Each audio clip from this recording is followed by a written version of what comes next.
Hi, I'm Michael Stevenson. I'm the producing artistic director of Capital Stage, and my very special guest today is one of the founders of Capital Stage. You know what, Peter? I'm going to let you introduce yourself. Hi, I'm Peter Mohrmann. Yay! Yay! I have my own cheer team.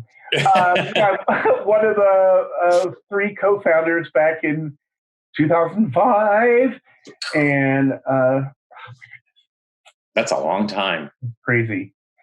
And was started off as the managing director, and then became the marketing director for a while, and on the board.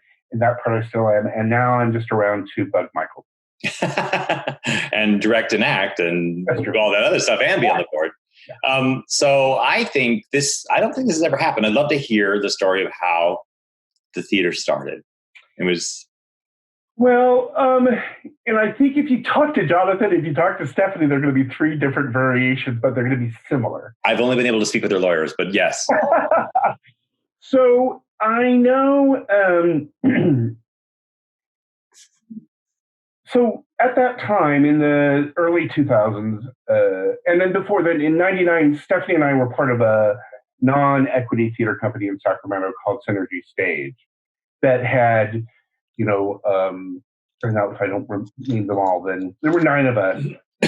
And we were doing shows like Closer and Virginia Woolf, and some that were a little bit more pushing the boundaries than the other companies were doing at that time. And there was fewer non-act companies at that time. And so I think out of that evolution, besides one of the things was Steph started working at the Delta King because through a variety of different reasons, not just Synergy Stage, but some other events, led her to start working with and for the Delta King and using their venue, which they had stopped using, their small theater. And so she started working there, and then that became more of a full-time job for her. But it would still become available for other companies to use. And out of that, she saw the need for a professional company that would produce shows that the other companies weren't doing in town at that time. And she was able to convince the Delta King management that it needed to be a non-profit, separate entity. They didn't understand the need for that, but at first, though we kept explaining that you just couldn't act with just ticket sales, produce the kind of quality productions we wanted to do. We needed to have sponsors and donations as well in order to, pay and create the work that we wanted to do. And, so eventually she, and we had discussions about that. And at one point she posted the position of managing director. And this was still with the Delta King Theater at that time. And I had at that point had done 10 years as an administrative assistant, coming back from Chicago, and it was not my plan to also be. And I had done some other theater as well outside of the full-time job, but this was not what I wanted to be doing. The pay was good. It was in healthcare. I wasn't doing healthcare. I was supporting nurses at a hospital in Sacramento.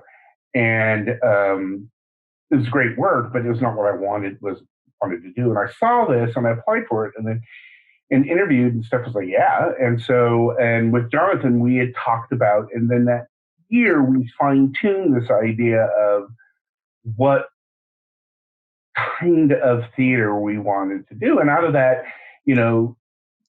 intimate, you couldn't help because the venue was so small. Live, it's theater. Remember that? And bold was going to be in the choices that of the shows we picked.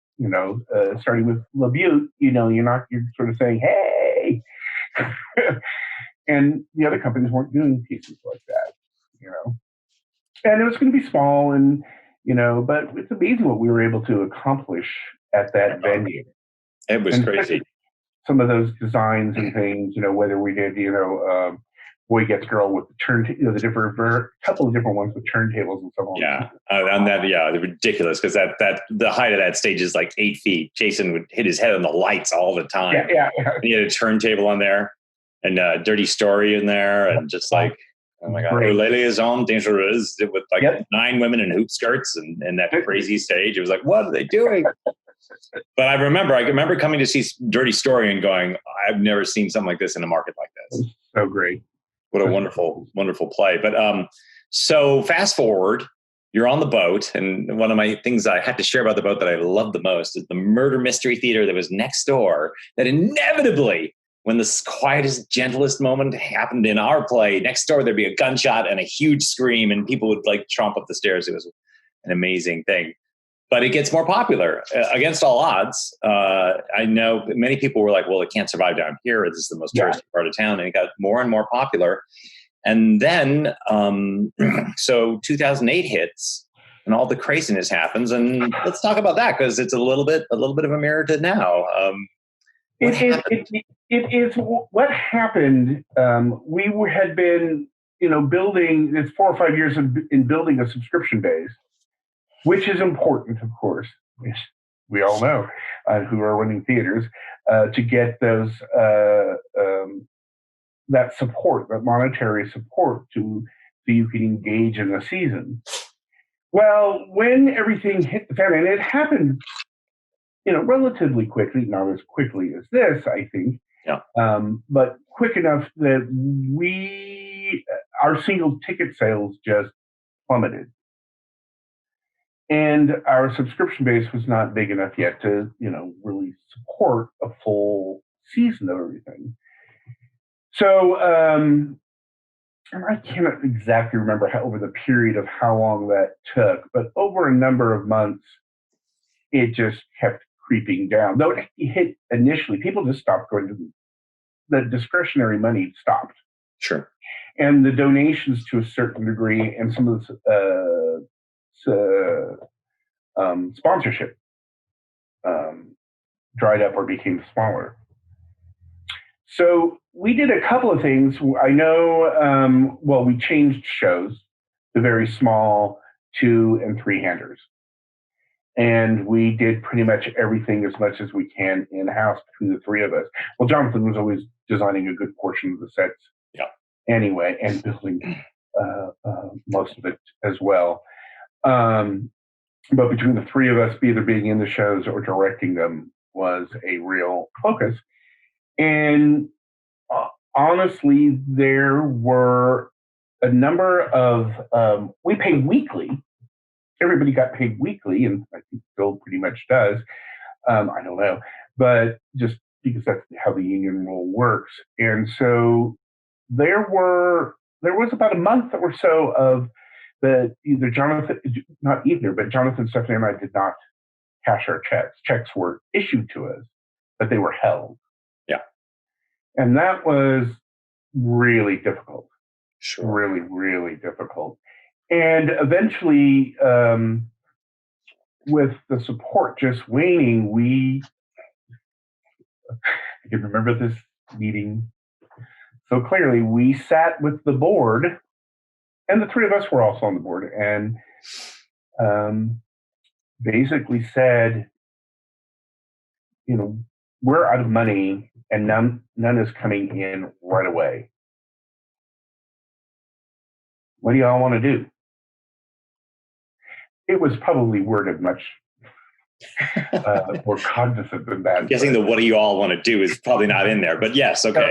The spirit of it, I get. Yeah. What are we going to do? Yeah. It's probably more like that. Yeah. And there was a pause, and it was that time when you learn about the ask, and you do the ask, and then you just don't say anything, which is hard for me, as we know.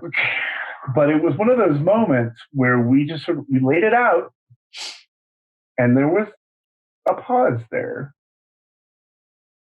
And then we got to work, with the board and said, what are we going to do? And they ponied up some loan money, some bridge money, and also brought in and then donated at a higher level. And they stepped up. We wouldn't be here right now, you and I talking, if that hadn't happened. And then I believe it was Stephanie came up with that the $25 campaign. Yeah, brilliant. And that was just smart as all get out. And then people, many, and we were honest with our subscribers and donors and said, and they stepped up as well. Yeah. But that did take a while to recover, and it was still, even with the financial support we got, it was touch and go. I mean, there was a good chance that we had been having such good momentum up to that point, and really good press, quality work, but it didn't. Sorry, my boys. Well, you know what? One of the things I think about is it's hard to understand how ephemeral this business is, and how whimsical, and even for institutions that are established. Mm-hmm. And now this is an extraordinary circumstance in this time, as it was back then when those mortgage-backed assets all went south. How quickly the theater gets in trouble, because it's a labor of love, and people don't do it for the money. And they, everybody makes sacrifices just to do it, just to keep the thing afloat. Yeah. And that's just something that I've learned over the last 5 years, which I was never on the money end before. And I understand, it's this incredible ephemeral thing. And you have to have a group of people who love it, including your board, including your patrons, including you and your staff. And the staff is just, what has happened over the years with the staff has just been incredible. Yeah. And continued and expanded that. And there's just people to the point. I don't remember who I was telling, I can't remember who I was telling that, I can pop in now and I feel like the good uncle that everyone's, I should be slipping into the quarters because they're all happy to see me. And it's nice to have that feeling. But after the theater recovered and started getting some momentum, you did a really big thing and you moved to Midtown. Oh, I got to make a slight correction there. Yeah. For you, Michael. We hadn't fully recovered when we started planning the move. Okay. Now the idea of moving has always been part of what we knew we were going to stay in Old Town the whole time. Nothing wrong with Old Town, but Old Tack does not have the same vibe that we're ultimately wanting to achieve, and Midtown certainly does. And because of the market change, we created a committee which had board members, some of the founders, and outside supporters to really look at finding a space and work with some various real estate, and looked at a number of different spaces that, because of the recession, some became more affordable than we could have done a number of years beforehand. Yeah. So because of that, which is crazy, if you look at it two ways, but on the other hand, it's super smart. And well, me, I wish I could, but and then finding that space, and again, the sweat equity. Jonathan Williams is a bazillion amount, and but other board members and staff and people coming in and painting and helping and doing this. I remember a couple of times coming into the theater and like floating cement or chipping nails out of things, or getting a mallet and chipping concrete or whatever. But there was always a different group of people. There was always a ton of different people. And there were the big power transformers in the back that got delivered. And John was like, I don't know what to do with these. It was awesome. But what a great thought, take advantage of this market to look for possibilities in the midst of a crisis, which is something I'm... In that location, Yeah. That location. And that's happened with us in a couple of times, well, many times, because again, the idea of connecting up with Clara, again, we're stretching and pushing, you know. And that work that Jonathan and you as well with completing the Clara was a step that just it was another step in our evolution. That it's not as tangible as it's not tangible, it's super tangible to do a place to do things, but it's not as in the forefront as performance space, because that's what everyone thinks of as performance space. But you need a space to rehearse, and boy, howdy, has that made a huge difference for us. Night and day. To have a place where we can rehearse. We scrambled a little bit, and I remember working with STC years ago, and the same thing when they were trying to, had to scramble to find rehearsal space. The company, it's a thing for companies to be able to have a space. Everyone think, well, you just rehearse when you're not doing the show. Well, it's not as easy as that. Yeah, and the money it saves just from not having to pack up props and move them all over town or find a new space. Or remember, some of our spaces didn't really have proper heating or anything in there. So because it's just we were remember that. Yeah, it was crazy, and that has made such a difference. And also, then stage management is just around the corner from the office. So if there's a question, it's a huge back end improvement that nobody sees. It made all the difference. And then you're just as a director, you're in a much better place because you got a space that's approximately the space of the stage. And the feel of that space, and the feel of being at Clara with such a variety of different performing and language groups and music groups and dance is it's an incredible feel when you walk in that building. That is just, that you're hearing music or seeing young ballet dancers running around, or hearing the Brazilian music or cloggers or what. I'm not going to go through everybody there because I'm going to miss somebody and I'll be upset. Yeah, no, it's an amazing place. It's an amazing space, and that have that support through the city, and a school district to be able to do that, because that building, is just great. Yeah, that building, getting that built is it's a story in itself, which I won't go into, but Richard Lewis and Richard Rich and a couple other people were super instrumental in that happening. But I'm going to go back. It's so funny because I've talked to John and I've talked to Steph in the last month or two. And we're all going through different kind of gyrations because John's now the artistic director at the Tabard Theater and Stephanie's an American Stage. And we were doing a co-production of Admissions, which that's the one that got shut down. But I wanted to talk to you about something else completely, which is, okay, so you're an actor and a director as well. I think that's primarily how people know you. Mm-hmm. What do you like better? Or do you like one better than the other? When I'm doing one, I like the other one better. I understand. When I'm directing, I think, wouldn't it be great just to focus on this one thing? Yeah. To just focus on playing the character and doing that work. And then when I'm acting, no, I just like acting, I think. No, I don't have, I have been fortunate, I'm not saying this because you've been one of them, but a couple of times, but I've been fortunate with the directors I've worked with, so I don't have this moment of, because I came directing out of acting versus the other way.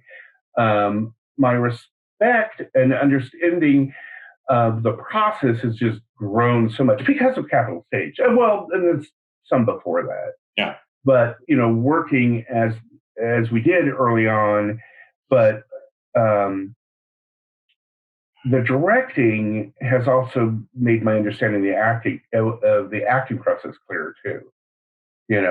Where it has made me focus.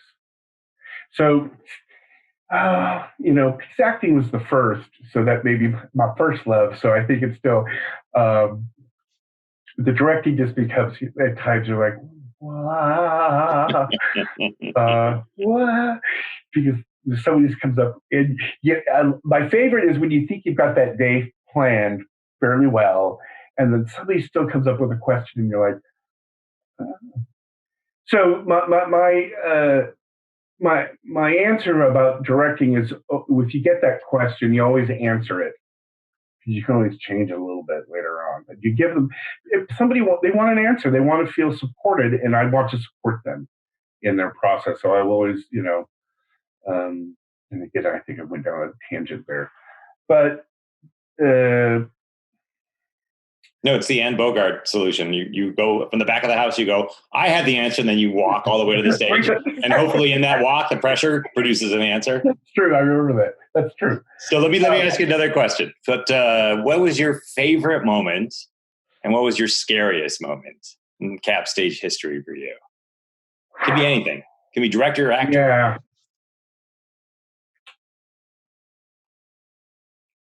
Yeah.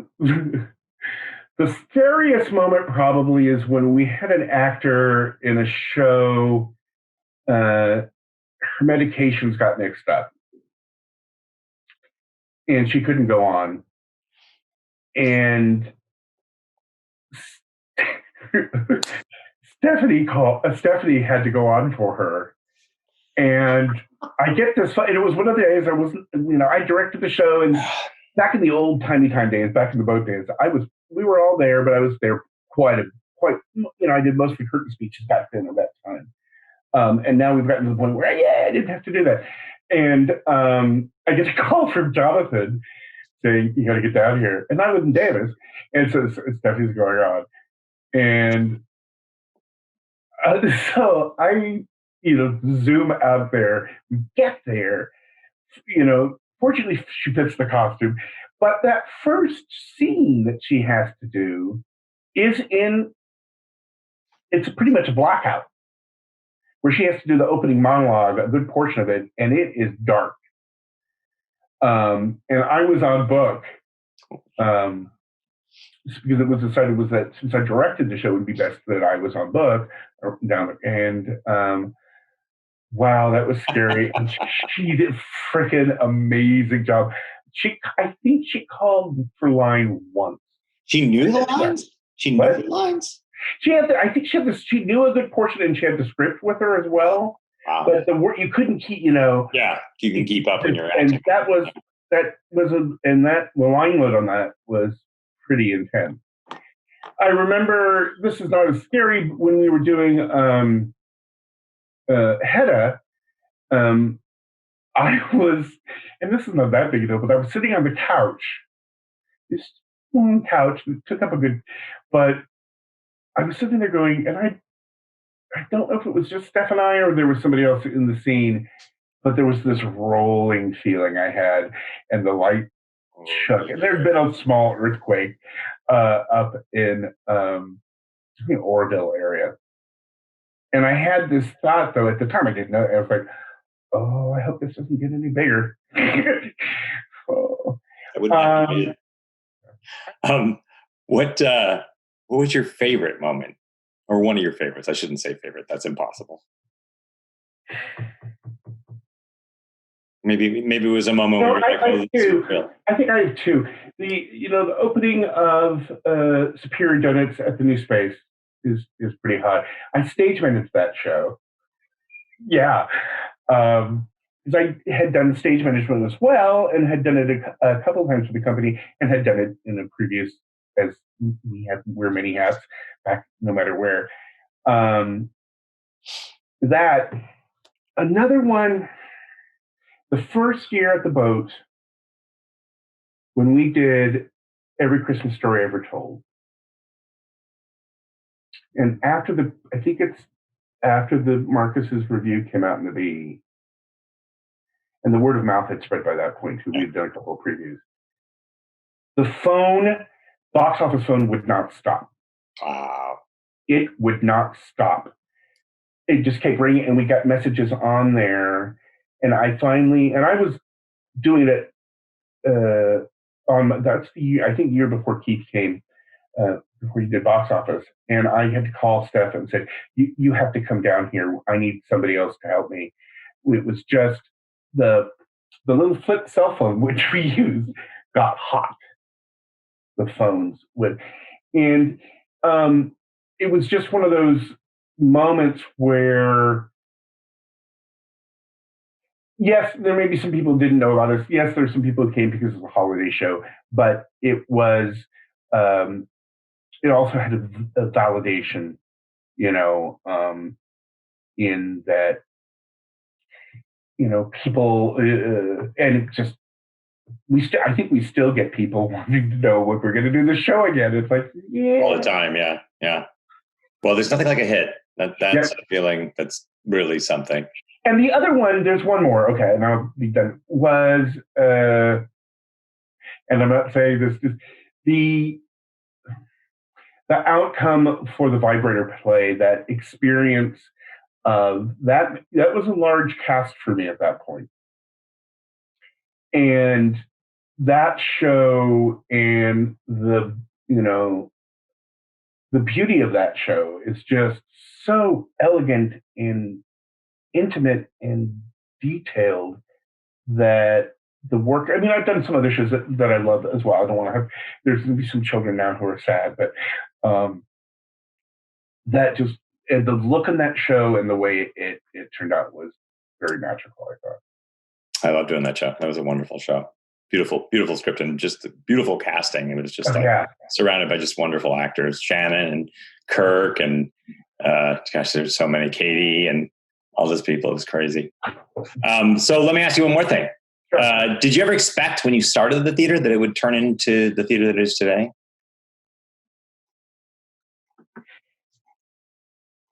That is such a good question, Michael. I was hopeful.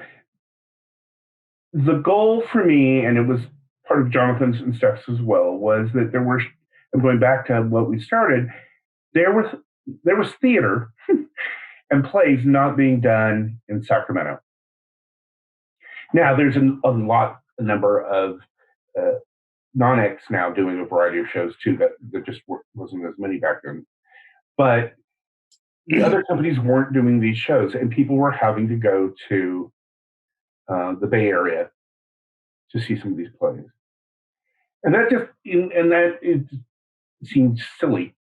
Silly is not the right word. That we could do that. Two parts. One, to bring pieces of theater that were not being presented here, that we would call pushing the envelope, and maybe some other cities weren't, but still, it was looking at things, looking at our lives, looking at and having storytelling that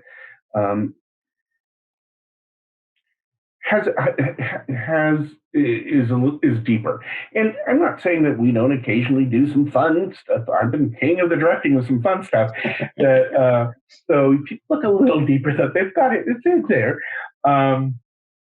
That and being a place where another theater, another venue in Sacramento where professionals can perform. I feel we're still, of course, the professional companies are doing that, but the goal of, wouldn't it be great if professional actors can survive and living in the Sacramento area. That we're not there yet still. I mean, there are a number of professional actors here, but they're also having to do other things. It's not just 100% support, but of course, I'm sure that's happening in San Francisco and Chicago and Seattle. I'm not going to go for them as well, where actors have to support it, even if they're, it's not everybody can't have that many Ashlands where, back in the day, you could remember, before my time, but, there were companies that were hired for that season and you just worked there and that you didn't have to do all these other things. And, that's not going to happen. And I don't think there's anything wrong with actors and directors and designers, I'm not going to go through them all, who are also teaching either at the community college or Sac State or UC Davis, or also teaching classes through the theater or someplace else. There's parts of being a teacher that have, again, I think, improved my ability as a director, and also absolutely deepened your work for sure. And I don't think I would have clarified some things that I spent $1 bazillion at grad school, but I got through by becoming a teacher. Yeah. It just made some things went, oh yeah, I'm coming out of, oh yeah, it comes out of my mouth. That makes sense. Yeah. When I should tell you, there is a group of actors who do make their livings just doing that. In Sacramento, there's only about 15 to 20 of them, but there are, there were until now anyway. Yeah. And I think Cap Stage is a big part of that, actually. I do too. Between the 3 theaters that were hiring equity. So we'll see what happens now. There'll be a big shakeout now, but that's the nature of theater, right? It's like, it's a giant, crazy ride. Well, I have to say, I don't think I've ever said it to you. Thank you for what you did, because I came into an amazing theater, and it's unique in Sacramento. I remember when we were doing Enron and just thinking when the mouse heads arrived one day, and I was like, what play am I in? And Stephanie it was really funny, but she had such a distinct vision for that play. And that I think was one of the real telltale markers, along with the Vibrator play. There were a couple things that really set us apart in terms of the content, and you guys set that up, and that it could not be what it is today without what you guys did and stuck to that vision and lived through those tough times, of which there were many, and many you never expect all the problems that are going to happen and the craziness that's going to happen. But well, thank you. I appreciate that. I'm sure it means a lot to me, and I'm sure, and for Stephanie and Jonathan, and thank you too for continuing on. To step in and to keep pushing it, and there are moments where I see in your experience where you go, oh, aha, and I love, and whether it's a change or something you've realized, and I'm not going to do that again in that way. You know what I mean? Yeah. That you are willing to continue to learn and expand and take what we started and grow it. I appreciate that too. So thank you.